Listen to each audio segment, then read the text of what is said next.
tarde. Prorrogada a campanha de vacinação contra a gripe H1N1. Os preparativos das equipes para o jogo entre Sampaio Corrêa e Avaí pela Série B do Campeonato Brasileiro. Confira as dicas de diversão da nossa agenda cultural. E mais uma dica especial para o almoço do Dia das Mães. O Repórter Maranhão está começando agora. Mais uma vez, não houve acordo na reunião entre rodoviários e empresários do setor para tratar sobre melhorias no sistema. Uma nova rodada de negociação ficou agendada para a semana que vem. Após alguns adiamentos, enfim, aconteceu o encontro mediado pelo Ministério Público do Trabalho entre os sindicatos dos empresários de ônibus e dos rodoviários. Eles reivindicam 16% de reajuste salarial e ficaram frustrados com o rumo dos diálogos. Nós não vamos fazer greve no momento, não. Nós vamos ter outra reunião dia 14, que é na quarta-feira, aqui mesmo na Procuradoria do Trabalho aqui, entendeu? E após essa próxima reunião, nós vamos saber o que vai acontecer. O encontro teve a participação do poder público, mas o procurador do município tentou fugir das perguntas e foi breve. Vai haver uma discussão política sobre o problema, não tenha dúvida disso. O município... Mas foi apresentada alguma proposta hoje? Ainda não. Já os empresários pedem socorro financeiro.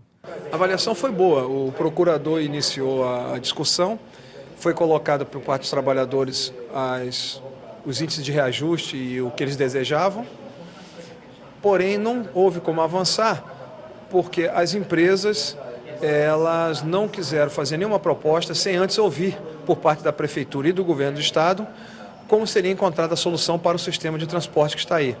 Porque o sistema de transporte que está aí, ele está, vamos dizer, sucateado, ele está defasado, precisando de melhoria e precisando, inclusive, de incentivos, ou de subsídio, ou de indenização, ou até mesmo de tarifa, porque senão o sistema vai entrar em colapso. Uma nova reunião acontecerá na próxima quarta-feira. Rodoviários, empresários de ônibus, representantes do município e do estado voltarão a se sentar para tentar um acordo, que parece cada vez mais difícil. Motoristas de uma empresa da área do Itaquibacanga já ameaçam parar, pois seus salários estão atrasados. Mas, oficialmente, a categoria assumiu o compromisso de não realizar qualquer paralisação até a próxima negociação aqui no Ministério Público do Trabalho. Gil, você acha então que os colegas, os rodoviários dessa empresa podem entrar em greve a qualquer momento? Eles estão querendo. Nós estamos tendo diretores nossos lá, conversando com eles para segurar mais um pouco, para não tomar uma atitude assim, áspera, mas assim, como quer dizer, a revelia por conta própria, que eles podem ter uma represária.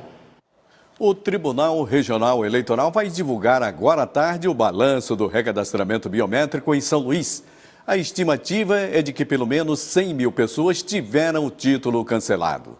Entre as penalidades, o cidadão fica impedido de votar, de participar de concursos públicos, receber aposentadoria ou pensão ou obter empréstimos na Caixa Econômica Federal.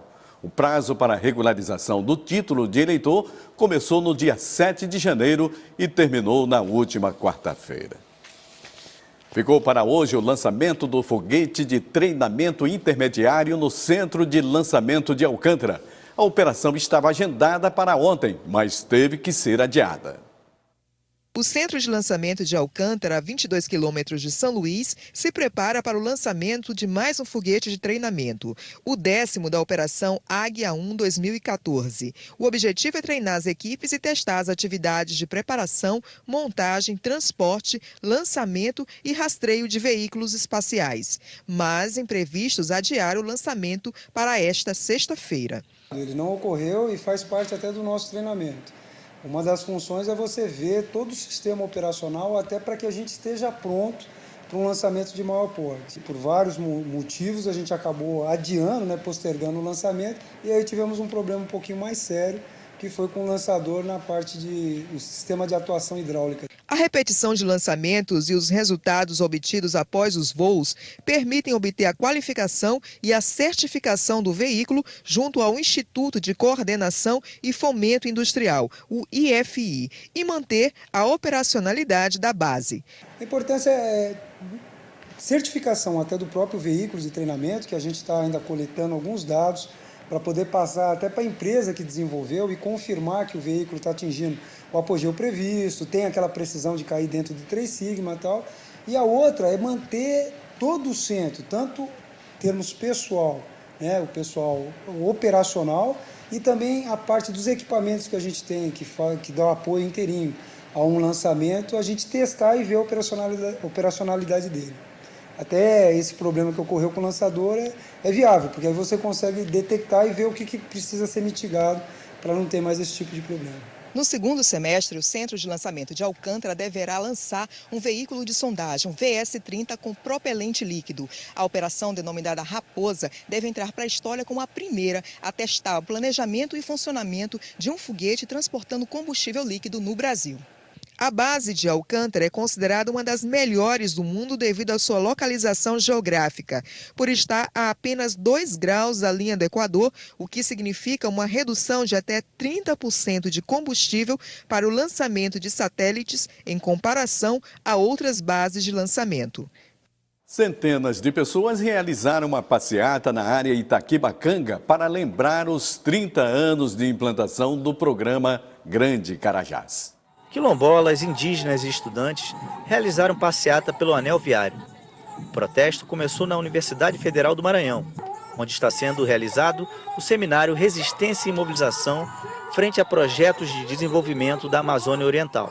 O padre de Açailândia explica o objetivo do ato. Esse ato é o encerramento de um seminário que discute 30 anos do programa Grande Carajás. Mais de 800 pessoas na UFMA, por 5 dias, estão refletindo sobre a história e os impactos desse programa que escoou minério desde os anos 80 até hoje. Movimentos sociais e os participantes do Seminário Internacional sobre os 30 anos de Carajás terminaram sua caminhada em frente ao Palácio dos Leões.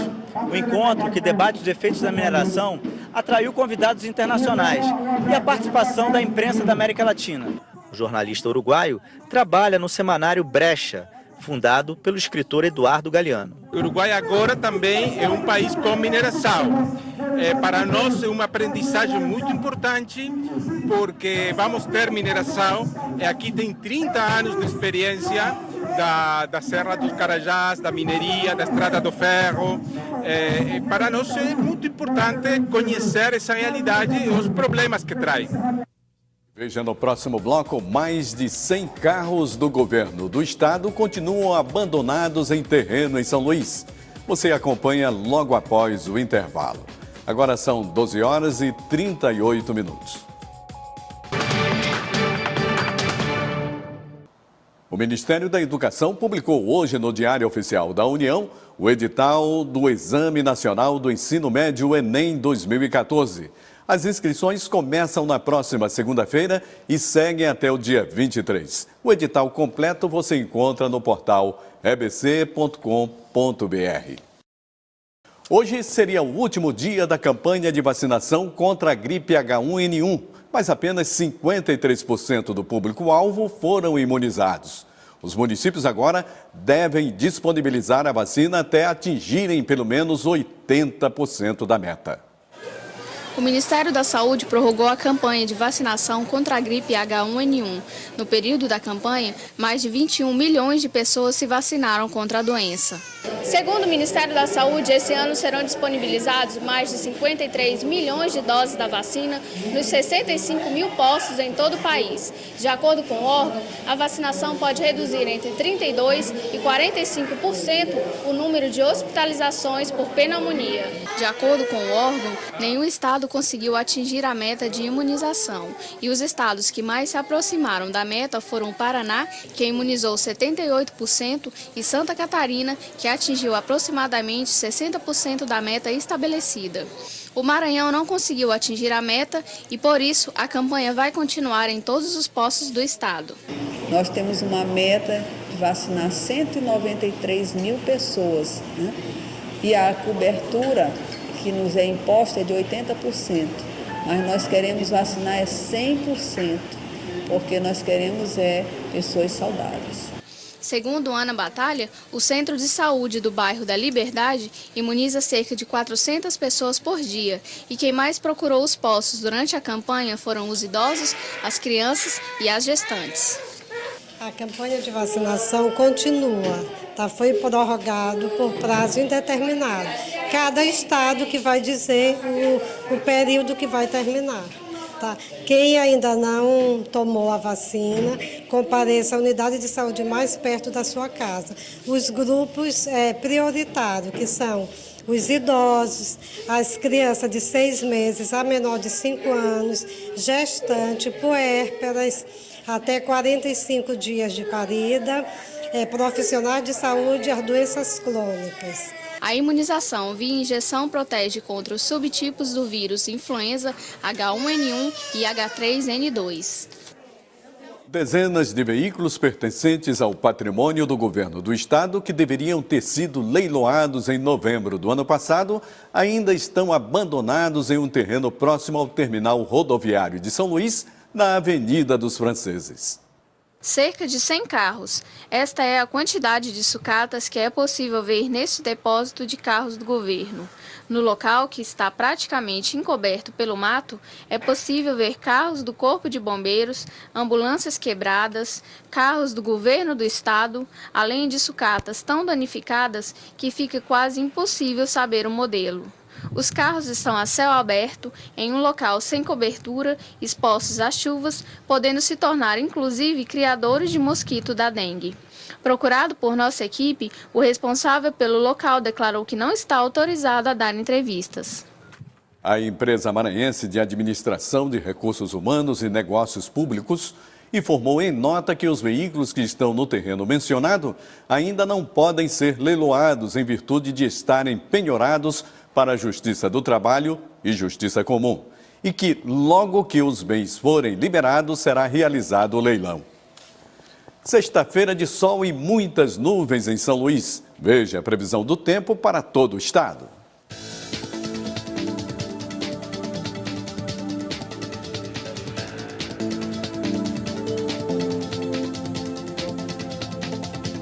São Luís predomina nebulosidade variável e formação de áreas isoladas com pancadas de chuva, que podem ser acompanhadas de trovoada.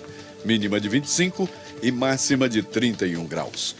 Em Imperatriz, predomina nebulosidade variável e formação de áreas isoladas com pancadas de chuva, que podem ser acompanhadas de trovoada. Mínima de 23 e máxima de 32 graus. Em Caxias, predomina nebulosidade variável e formação de áreas isoladas com pancadas de chuva, que podem ser acompanhadas de trovoada. Mínima de 21 e máxima de 32 graus. Em Balsas, predomina tempo bom, mínima de 23 e máxima de 34 graus. E a previsão para este fim de semana é de nebulosidade variável, com formação de áreas isoladas com pancadas de chuva, que podem ser acompanhadas de trovoada em todo o estado. O grupo maranhense Afros irá percorrer diversos estados do Brasil com o projeto Sesc Amazônia das Artes, com o objetivo de difundir a cultura maranhense. Conheça um pouco mais do grupo que destaca a força das mulheres. Afros. O nome tem origem africana, mas é bem maranhense. A banda, que surgiu por acaso, é composta basicamente por mulheres cantoras e percussionistas e hoje viaja pelo país divulgando os ritmos musicais maranhenses.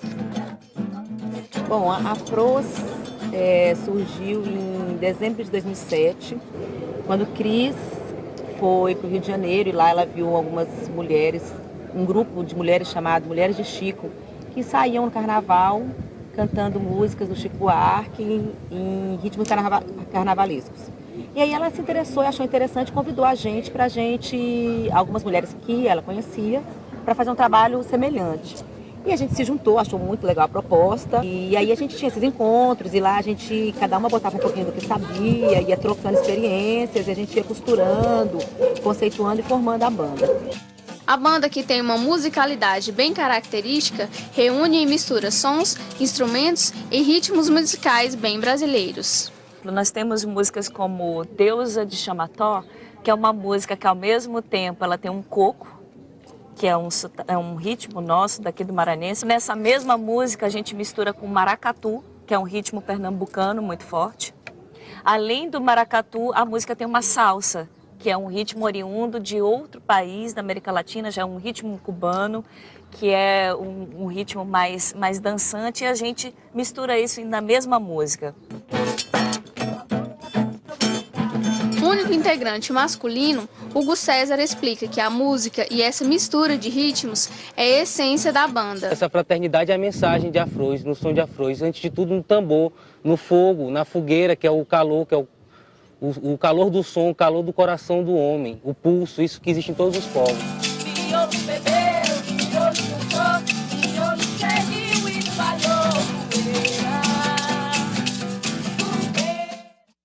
E veja no próximo bloco, Sampaio Corrêa e Avaí se preparam para o confronto de amanhã no Estádio Castelão. E mais uma receita deliciosa para o Dia das Mães. É logo após o intervalo. Agora são 12 horas e 48 minutos. Após a vitória contra o Palmeiras, o Sampaio se reapresentou no estádio Nilzinho Santos para o início das preparações para a partida contra o Avaí pela Série B do Campeonato Brasileiro. Treino, a bola rolou mesmo apenas no coletivo do Sub-19 contra os jogadores que começaram no banco de reservas no duelo com o Palmeiras. E por falar no Alviverde Paulista, ainda está difícil esquecer a vitória histórica. A gente queria tanto uma vitória em casa e ela veio de uma forma, bem satisfatória, jogando contra um time grande do futebol brasileiro, né? Mas o confronto agora é pela 4ª rodada da Série B contra o Avaí de Santa Catarina. Está na hora de mudar a chavinha agora, pensar na Série B, pensar no Avaí, procurar fazer um grande jogo. Nosso time vem numa crescente muito grande, então a gente buscar esses 3 pontos e está na hora de a gente vencer na Série B dentro de casa. Então eu creio que esse jogo vai ser sábado. E o Sampaio deve novamente ter alterações no time titular. O critério adotado para a escalação da equipe será a condição física dos jogadores. Nós vamos colocar jogadores para iniciar o jogo que estejam totalmente inteiros, 100%, porque é um jogo que nós precisamos vencer, porque depois nós vamos ter 2 jogos fora, né? Então a gente tem que sair daqui com 7 pontos. Quem está muito cotado para estrear pelo tricolor é o atacante Márcio Diogo. Mas essa bola está mesmo com o técnico Flávio Araújo. E para falar sobre o Avaí, nós conversamos com o técnico Pingo. Ele que como jogador foi um volante vitorioso por onde passou, Botafogo, Flamengo, Corinthians, Flamengo, Cruzeiro, Grêmio, Sporting Cristal, a lista é longa. No Avaí ele está no comando técnico desde março deste ano. A equipe catarinense que soma na Série B 2 derrotas e uma vitória justamente na última partida, fora de casa contra o Vila Nova, com o gol do zagueiro Pablo, que é nascido aqui em São Luís. E o detalhe é que o Avaí jogou em Goiânia contra o Vila Nova, foi a Arapiraca, nas Alagoas, jogar contra o Asa pela Copa do Brasil, e agora joga amanhã em São Luís contra o Sampaio Corrêa. Pingo, esse desgaste físico, provocado por essa série de jogos fora de casa, te preocupa o cansaço? Evidentemente que passa a preocupar, até porque nós temos um elenco hoje na viagem reduzido e sem dúvida, pegamos jogos desgastantes, jogos difíceis, campos pesados, mas temos que ter tranquilidade, consciência e colocar o melhor que o Avaí tem, principalmente no sentido de jogadores mais inteiros, não desgastados. O que é que você conhece do Sampaio Corrêa? É uma equipe que marca forte, é uma equipe com muita velocidade na frente, uma equipe que tem muita força jogando dentro de casa, principalmente com o apoio de sua torcida. Então, sem dúvida, é um adversário difícil. Mas temos totais condições de conseguir resultados positivos, até porque a nossa equipe, apesar das derrotas, ela vem tendo uma boa atuação. Evidentemente que essas boas atuações ela não está sendo revertida em resultados positivos, mas temos a consciência de que a gente pode conseguir resultado contra o Sampaio. Como é que é o planejamento para essa partida? O Avaí vai sair para o jogo, vai jogar mais resguardado? Como é que é? O Avaí é uma equipe que tem por característica jogar de uma maneira ofensiva. É uma equipe que tem muita posse de bola. É uma equipe que tem praticamente do meio para frente jogadores de qualidade e de jogadores que chegam bem ao ataque. E tem uma equipe que tem uma postura natural ofensiva já. Obrigado, Pingo.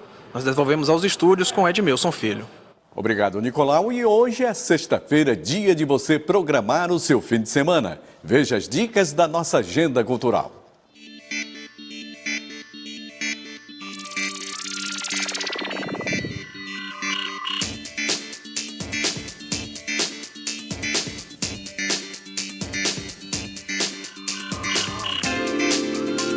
A agenda cultural começa com uma sugestão especial para homenagear as mamães. Logo mais a partir das 9 horas da noite, na Associação Atlética Banco do Estado do Maranhão, na Forquilha, tem um Baile das Rosas, com o show que celebra 20 anos de carreira da banda Máquina do Tempo.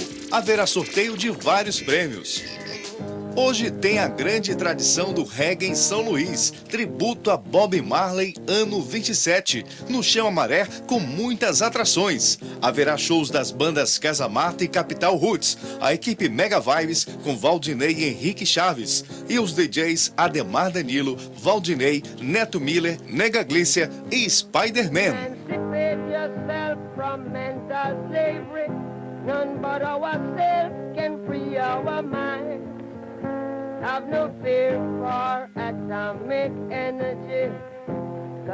Amanhã acontece o tributo a Bezerra da Silva com pré-lançamento de Wilson William e Orquestra de Samba. Participação do grupo Estação, Dave Brasil, Neto Peperi e Chico Chinês. A partir das 8 horas da noite, num barulhinho bom na Lagoa da Jansen.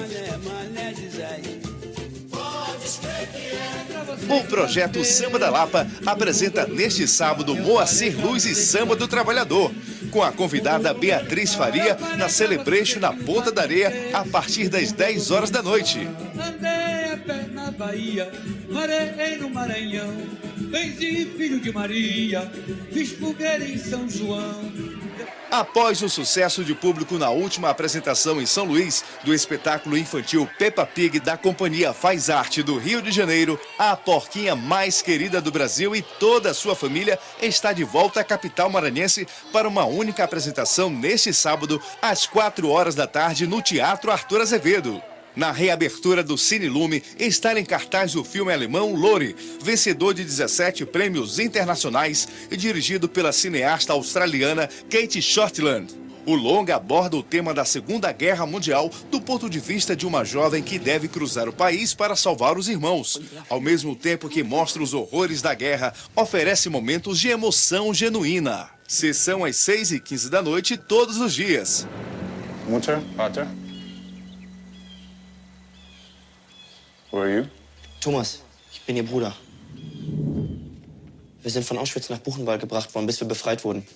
A gente fica por aqui, mas se você quiser mandar dicas de eventos, é só enviar para agendaculturalma@tvbrasil.org.br.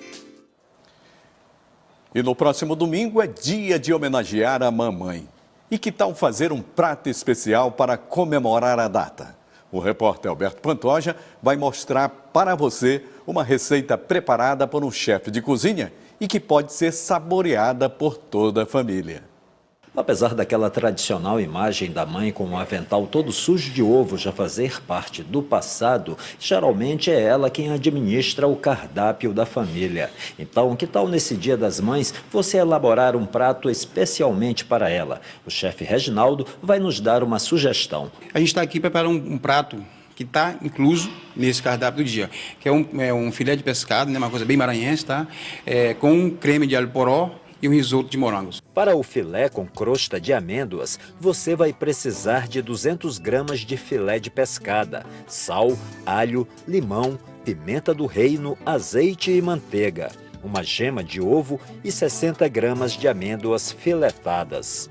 Pegue o filé e tempere com sal, pasta de alho e pimenta do reino. Leve para grelhar com um pouco de azeite e manteiga. Após dourar de ambos os lados, pincele a gema de ovo para depois fazer uma crosta com as amêndoas. Leve ao forno aquecido a 180 graus por 8 minutos. Para o creme de alho poró, você vai precisar de um pouco de azeite e manteiga, cheiro verde, 100 ml de creme de leite, 100 ml de leite de coco e sal a gosto. Fatie o alho poró bem fino, juntamente com o cheiro verde. Leve para fritar com azeite e manteiga, para em seguida acrescentar o creme de leite e o leite de coco. Apure o sal e reserve. Os ingredientes do risoto de morangos são 200 gramas de arroz arbóreo, uma cebola média, azeite, manteiga, pasta de alho, caldo de legumes, uma xícara de vinho branco seco, queijo parmesão a gosto, sal e uma porção de morangos. Aqueça o azeite, frite a cebola, junte o alho e em seguida o arroz, com um pouco de caldo de legumes. Mexa para depois acrescentar o vinho. Espere reduzir pela metade, para depois colocar o queijo parmesão a gosto, sal e por último os morangos. Aí é só arrumar o prato e servir. O resultado é para filho, ou melhor, mãe nenhuma, botar defeito.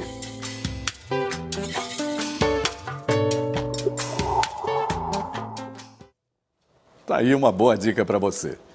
Patrimônio imaterial da cultura brasileira, o tambor de crioula une mulheres de uma mesma família para manter viva uma tradição que passa de geração a geração. O fogo afina os instrumentos de uma tradição calorosa. Ela está viva nos passos de Dona Dolores, de 67 anos. Aprendeu a dança com os ancestrais quilombolas de Santo Inácio de Alcântara, quando tinha a idade de sua bisneta, Cláudia, de 4 anos. A matriarca colocou toda a família na roda. Eu me acho muito feliz. Tenho orgulho delas dançarem de tambor de crioula. Neta, bisneto, eu sou uma mãe, sou uma avó e bisavó feliz, graças a Deus.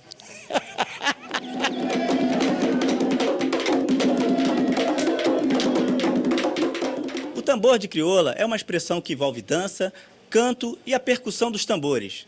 Ele tem sua origem aqui no Maranhão e, em 2007, foi registrado como Patrimônio Cultural e Material do Brasil. Para esta manifestação popular acontecer, é preciso dos coreiros, dos cantadores e das coreiras, que vão passando sua dança de mãe para filha.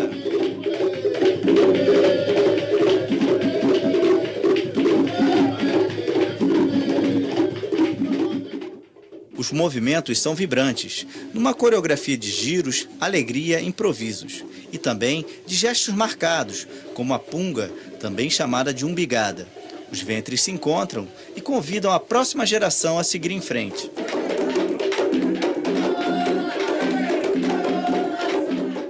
Filha de Dona Dolores, Maria de Lourdes conta que no início não gostava de dançar, mas hoje não vive sem essa paixão. Eu fui criada com a minha madrinha, como a minha mãe falou no início, e quando ela ia para a roda de tambor de crioula, ela sempre me puxava. E criança nessa época não tinha muita opção. A opção era ter que ir, mas para mim foi muito gratificante, porque eu aprendi a dançar tambor de crioula. Hoje em dia eu tenho paixão pelo tambor de crioula. Tambor de crioula, eu posso dizer que é minha vida. Eu sou oficineira também do tambor de crioula do Grupo Salvaguarda. Então, para mim, foi um ensinamento. E o que a senhora gostaria de ganhar de presente nesse Dia das Mães? Talvez uma festa de tambor de crioula na minha porta. Seria aí, eu ficava muito feliz. Quem não contém a emoção é Josiele, ao lembrar da companhia da mãe durante o delicado parto da filha Júlia Vitória. Estou com 2 meses que eu quase morro de parto, né? E ela estava lá, passou um sufoco comigo, né? Ela teve uma sistema nervoso.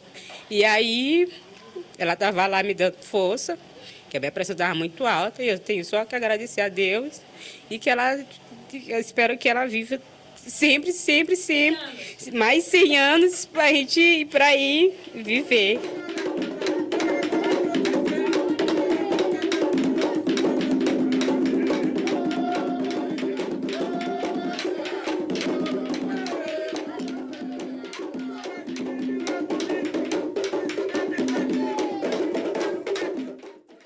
E os nossos parabéns a todas as mamães. E o Repórter Maranhão fica por aqui. Uma boa tarde, um bom final de semana e na segunda a gente se encontra de novo.